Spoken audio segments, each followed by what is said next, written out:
Tonight, on the eve of the anniversary of the Taliban takeover of Kabul, commemorating lives lost. We're going to light candles for all the lives we lost the past year, including my dad, my uncle, and millions more.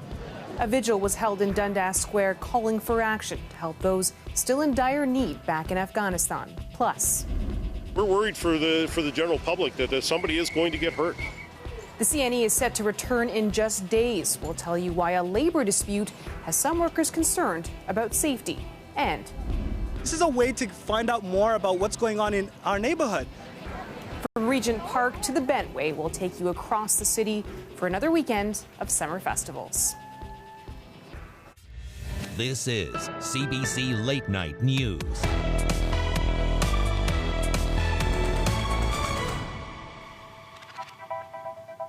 Good evening, I'm Farah Morali. It has been 1 year since the Taliban took over Afghanistan. Tonight, members of the community are coming together to honor those who have died and to raise awareness about the situation on the ground in Afghanistan. Some say they believe the country has been forgotten over the past year. The CBC's Meg Roberts has more. Members of the Afghani community are meeting here at Yonge and Dundas Square. For some, it's about showing solidarity tonight with people still living in Afghanistan, and for others, it's about honoring those who are no longer here. Marwa Dashti's father and uncle were killed by the Taliban. She says they were activists for free speech and were part of a resistance. Dashti arrived in Canada only 5 months ago with her mother and 2 brothers. Tonight, she says she's thinking about her father and friends and family still back in the Middle East. I still have so many friends who are back home. They can't go to school. They don't see a future like the future that we had. We wanted to study. My friends wanted to be astronauts. I want to be a journalist. And that all was gone in a moment. That was the most terrifying moment. I've never experienced anything like that. She says tonight is about raising awareness that most people are still in desperate need of help. Worst part is that they're still being targeted. My aunts, my uncles, they can't stay at their own houses. They have to keep moving. For a year they've been moving. And thankfully we have the resources to keep them moving. But unfortunately, I know many families who are literally starving and they still have to keep on running. 93% of our population right now is starving, including millions of children. The organizer of the event says 1 year in, it's getting harder to get people to pay attention, and she feels the Canadian government is not doing enough for the people of Afghanistan. There's no news about Afghanistan. There was a lot of chaos at the beginning. Okay, we're going to save 40,000 Afghans from Afghanistan, but after that, everything went silent, dead silence. Although the federal government's initial plan was to bring 40,000 Afghan refugees to Canada, less than half of that have arrived. The Liberal government has also ended a special immigration program designed to help Afghan refugees. Meg Roberts, CBC News, Toronto. More than 40 people have died in Egypt after a fire swept through a crowded church. Among the dead are children.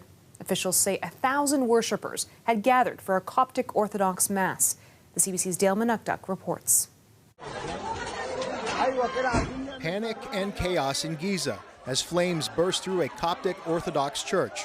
It was packed with worshippers as thick black smoke billowed from the rooftop. The government says the fire began in a second-floor air conditioning unit. Trapped by the flames, some jumped to escape. Officials say most of the dead were suffocated, killed by smoke inhalation. At least 10 were children. This man made it out alive. He says they saved who they could. The anguish, evident on the street of this working-class neighborhood. There are reports 3 of the children who died were siblings, twins age 5 and a 3-year-old. Just hours later, a mass funeral was held for some of the victims, families and mourners still in disbelief. Egypt's president says he's been closely following the situation, posting to social media sincere condolences to the families of the innocent victims that have passed on to be with their Lord in one of his houses of worship. At St. Maurice and St. Verena Coptic Orthodox Church in Markham, just north of Toronto, a special prayer during Sunday service. It's a wake-up call, basically, to go back and to review all of these conditions that surround places of worship, especially in such areas of extreme poverty. Father Pishoy Salama was born and raised in Giza. He says Coptic Christians have faced persecution that forced them into unfit places of worship. Small buildings that have multiple stories, not a lot of fire regulations and safety regulations. Government officials in Egypt say that surviving victims and families of the dead will receive compensation and that the government will rebuild the church as soon as possible. Dale Manukduk, CBC News, Toronto. 2 people are dead after a passenger plane crashed late last night. It happened in a field near a private airstrip in Port Hope. Ontario Provincial Police say the plane's 2 occupants were pronounced dead at the scene. They've been identified as 74-year-old Alvin Crosby and 72-year-old Suzanne Parent, both of Ottawa. The cause of the crash still unclear. The Transportation Safety Board is now investigating.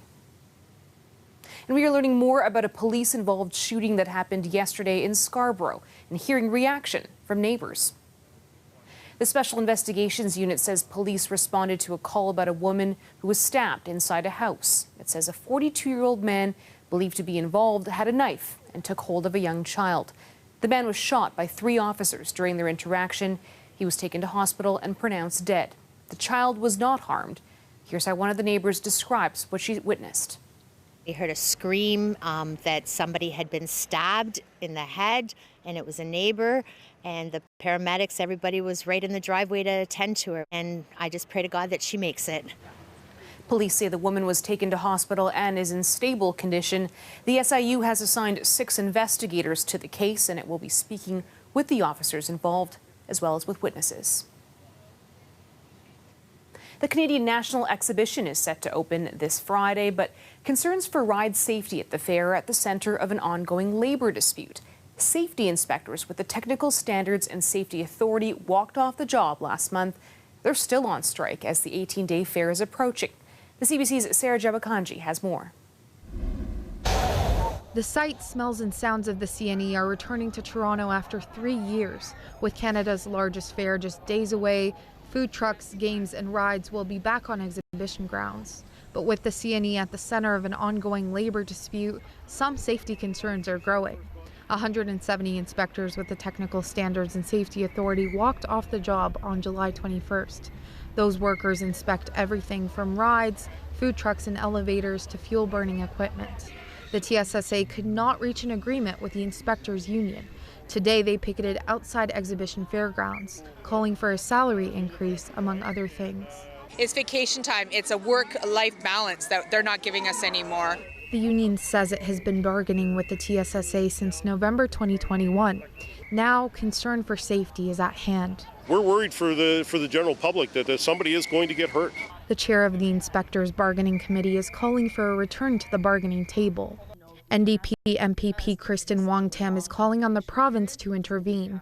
In a tweet posted Saturday, she says the CNE opens in 5 days and the TSSA safety inspectors are on strike. They inspect every propane dispensing station, amusement ride, and food truck. Without a fair contract, public safety is being compromised by Doug Ford. Ontario families and workers deserve better. The TSSA says its members want to return to work, but they want to see a fair deal.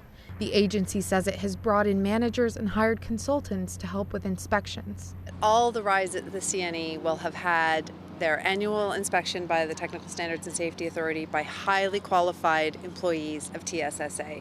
So we have people that are not in the union, our inspectors are on strike, but we have employees with very qualified to inspect the rides. The CNE says it has measures in place to ensure public safety at the fair. We have a significant safety protocol that's been in place for years. We've had a safety engineering team for 3 decades that we employ ourselves. Brown says while the CNE would like to see the safety inspectors return, he maintains the strike will have no impact on safety at the fair this year. Sarah Jabakanji, CBC News, Toronto.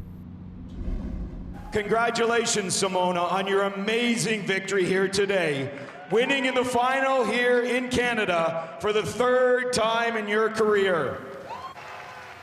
That is Romanian Simona Halep as she won the National Bank Open for the 3rd time, beating Brazil's Beatriz Haddad Maia. And in Montreal, Spain's Pablo Carreno Busta claimed victory over Poland's Hubert Hurkacz in the men's single final, bringing this year's National Bank Open to a close. Run for Palestine was back for its 11th annual charity run today. This year, the project that we chose to support, we are fundraising $160,000 to Al-Shifa Hospital in Palestine. We are providing them with medical equipment, with supplies, as well as furniture. People could choose between taking part in a 5K run or a 1K walk to raise funds for humanitarian projects helping the Palestinian people. The trail started at Budapest Park on the Humber River and was wheelchair and stroller friendly. Participants also held a moment of silence in memory of the victims of the Israel-Palestine conflict.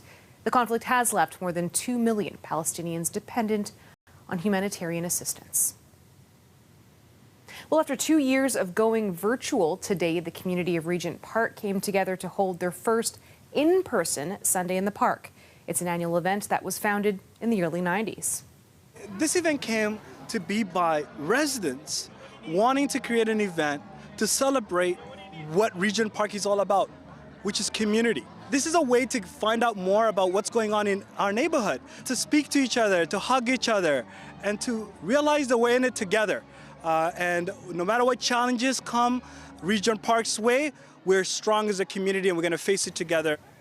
The event featured a free community barbecue, local vendors, music, raffles, giveaways, and a number of games and activities for families. The annual festival is led by volunteers through the Healing as One organization in collaboration with the Community Building Working Group of the Regent Park Social Development Plan.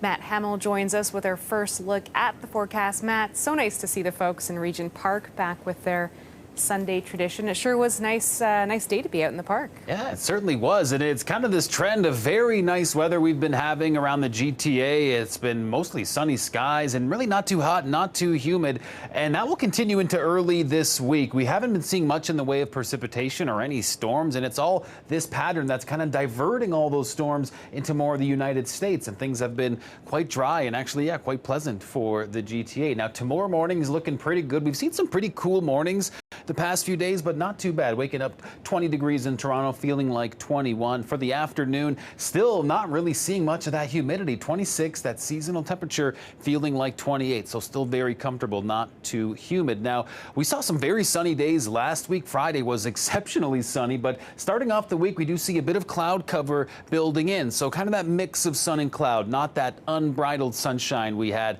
earlier last week. Looking ahead to the week, we see a little bit cloudy for Monday, just 5 hours of sunshine, much sunnier for Tuesday, Wednesday, heading into later in the week. But look at that for the weekend, 0 hours of sunshine forecasted for Saturday. We do see quite a bit of rainfall for the weekend, so that would be nice because it has been quite dry. Also, coming up a bit later in the show, we'll talk about a midweek storm threat for the GTA. Thank you, Matt. You bet. Talk to you later. Welcome back. Celebrating Afghan culture and especially Afghan women. That is part of the inspiration behind a new clothing label based in the GTA. It's called Naz Designs. We had a chance to meet the founder and designer who is sparking conversations through her creations. You feel like your identity has been kind of ripped away from you. Not only did the women lose a lot of their rights, but we lost our flag. We're not allowed to play music in Afghanistan anymore, or if play an instrument or listen to it. You can't dress however you want anymore. You can't go outside without a male escort, or at least getting questioned if you do go outside without a male. The girls are still not in school. So it is like more of a war on the woman. And I mean, I didn't have this intention originally, just when I started this business, to help spread message on it for the woman, but it did kind of turn that way.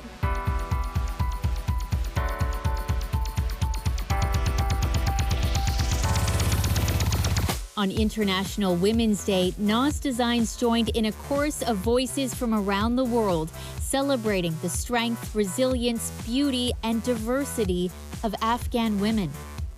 Most people didn't know what Afghan clothing was. They assumed that it was the burqa, or the face covering. So I wanted to change that narrative and show to them that that's really not us. We're supposed to be loud, vibrant, bold. And we've been kind of closed off and told to, like, you know, stay down, and we can't. We don't want that anymore. You know, 20 years of freedom, now the women have changed. Now, even the women in Afghanistan are standing up. Way before, when the Taliban had taken over Afghanistan, okay, they were maybe more compliant. They didn't know any better. But now we know better. So this is my way of speaking up, through my clothes. I speak through the clothes. And people are listening. Nas Designs recently wowed at Toronto Fashion Week. When you think of the vision for the next little while, where does your mind go? I tell this to everyone, I don't do this for the money. This is not bread and butter for me. This is my heart and soul, literally out there for you to see. I just want the world to finally recognize Afghanistan for what it truly is, the women for what they truly are, and just to uplift our people.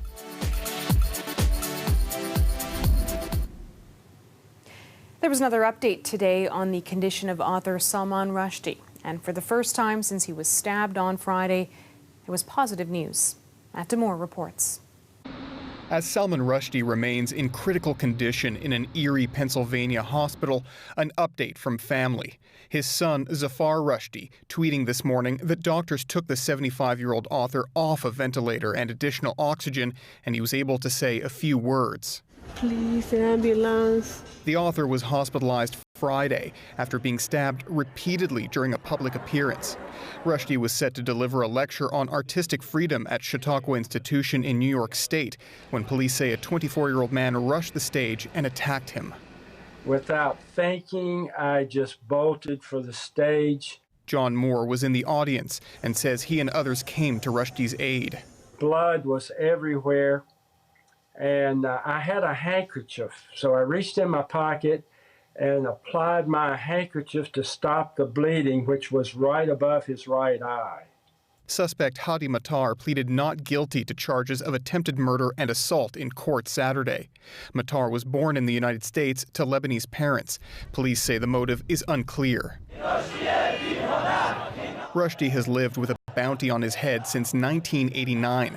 Iran's Grand Ayatollah Ruhollah Khomeini issued a fatwa, or edict, calling for the Indian-born writer's death, following the publication of his 1988 novel, The Satanic Verses. Some Muslims regarded parts of the book as blasphemous. Yesterday, Canadian ambassador to the UN, Bob Rae, tweeted this picture of him and Rushdie in Ontario nearly 30 years ago. Then Premier of the province, Rae was the first political leader in the world to publicly greet Rushdie after the fatwa was issued. The expression of opinion should not lead to violence and should not lead to conflict of this kind. And we have to realize that we're living in a world where, unfortunately, this is happening even more than perhaps we ever expected 30 years ago. Iran's government has distanced itself from Khomeini's decree in years past, but some hardline newspapers in the country praised Friday's attack on Rushdie. Matt Demore, CBC News, Montreal. Throughout the show, we've been telling you about some of the festivals happening this weekend. One of them is the Mabuhay Philippines Festival at Nathan Phillips Square. Together in one place, having fun and enjoying, at the same time showing the love of Canada to us and the what have Canada given us, and at the same time making it as a country for us. It means a lot to us. The event is organized by the Philippine Independence Day Council, featuring local performances, vendors, and a cultural fashion show. It is the longest running and the largest Filipino culture and heritage event in the city. And after a 2-year hiatus, the Bentway Block Party was back today with musical performances, games, workshops, dancing, and lots of food. I think that this is just such a wonderful moment coming out of COVID. You know, we're still very much in it, but it's a moment to gather safely, to celebrate, arts and culture and community, and that's very much what the Bentway is for. The day-long free party took place across the Bentway site underneath the Gardner Expressway. The event's headliners were New York City musical duo The Illustrious Blacks and Canada's Drag Race winner Priyanka. There was also a street fashion workshop to help people redesign and create their own unique piece of streetwear.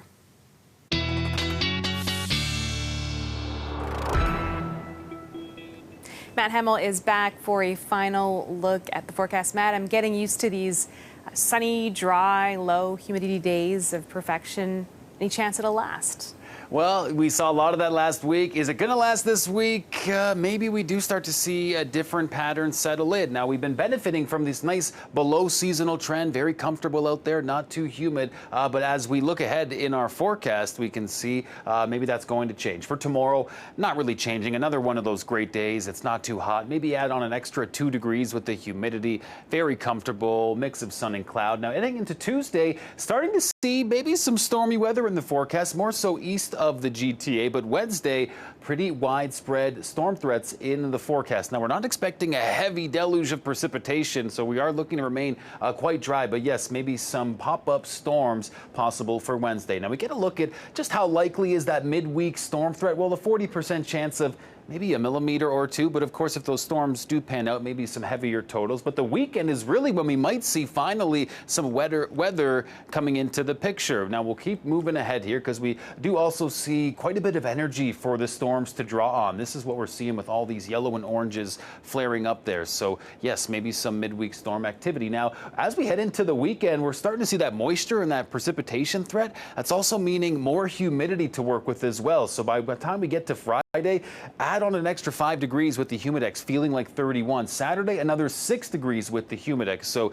it is going to feel quite warm out there as we look ahead with this temperature trend. So certainly for starting off the week, nice and comfortable. But yes, as we do start to move ahead into the forecast, looking a bit more sticky. Now, looking at the national pattern, really what's been the story of mid-August is all the heat in the western part of the country, a little bit cooler in the east, but later in August, and we're kind of already seeing this by the end of the week, we do expect the above seasonal temperatures to be spread out across the provinces. So that is how the story is shaping up in the weather.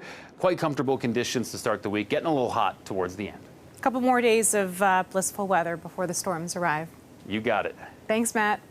Thank you. And that is our show for tonight. Thanks for watching. But before we go, we will take you to the Markham Fairgrounds inside what organizers say is the world's largest bouncy castle. I mean, look at it. It's the largest. It's over 16,000 square feet. It's got 2 entrances in the front. And I mean, have you ever heard of a DJ booth being inside of a bounce house? Nah, only here. This castle, the big bounce, the castle is the best part because there's so many mazes and obstacle courses to enjoy. I'm just going to jump around and have as much fun I can. Lots of kids there, but the castle is open to all ages. The Big Bounce Canada will be back next weekend. Have a great night.